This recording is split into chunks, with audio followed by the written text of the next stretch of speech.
You know, a big question that's happening in craft beer in the last couple of years is why aren't there more black people in the industry? When I was first venturing into craft beer, I was at a beer festival in Cape Cod, and there were not a lot of women, and there were not a lot of people of color. And those are two things that I noticed in the industry, and then that piqued my interest. In a lot of ways, it's the same as a lot of other industries. When you look at the history of America, you have to look at black history, and those, you don't get one without the other. Black history in America is a lot of segregation. You know, beer originally was a segregated thing because it hasn't been something that's been accessed by a lot of black people or promoted to a lot of black people. Craft beer specifically represents about $83 billion in America right now, and it's well over 500,000 jobs in general. And then if you know that there's only a very, very small percentage of black people that are a part of that industry. For me, there was no more questions if I was getting into craft beer because I knew that I had to make a difference or try to make a difference or see where we can take craft beer and how we can bring it to another level. The Ahmaud Arbery murder had happened, and then the George Floyd murder happened, and it was knowing that we have come through so much progress as a country, but there's still a lot of progress to go.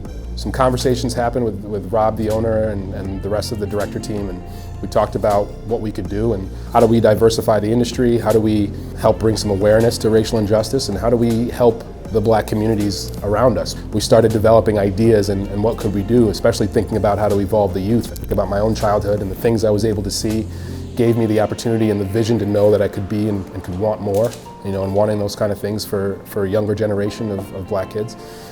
So Greg, our head of quality control, suggested that maybe we reach out to Sacred Heart and see if we could do a scholarship of some kind. Education should be a gateway to those students to get into the industry.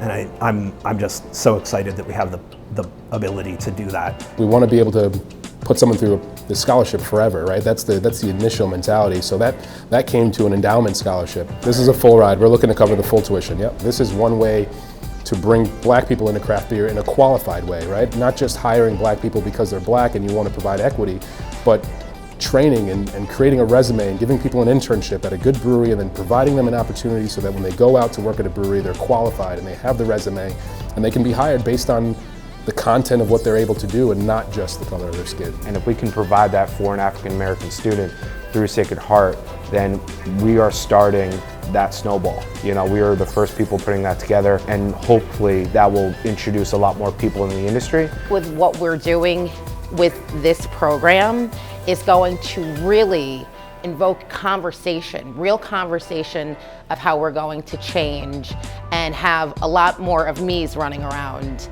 in the industry. Us at New England Brewing, we wanted to put this action into place that was going to be a part of our culture long term and something that NEPCO does. With the help of the industry and the culture, that we can raise that $250,000 way before 5 years from now.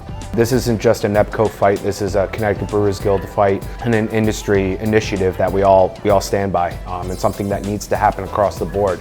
This is amazing. It's amazing that this is happening. I think it's fantastic. I'm ready for the journey. I'm ecstatic to work as a mentor. That's the least I can do to give back in this industry. We're going to tap into an untapped demographic. And then you're talking about legacy. You're talking about something that lives way beyond all of our brands and us individuals.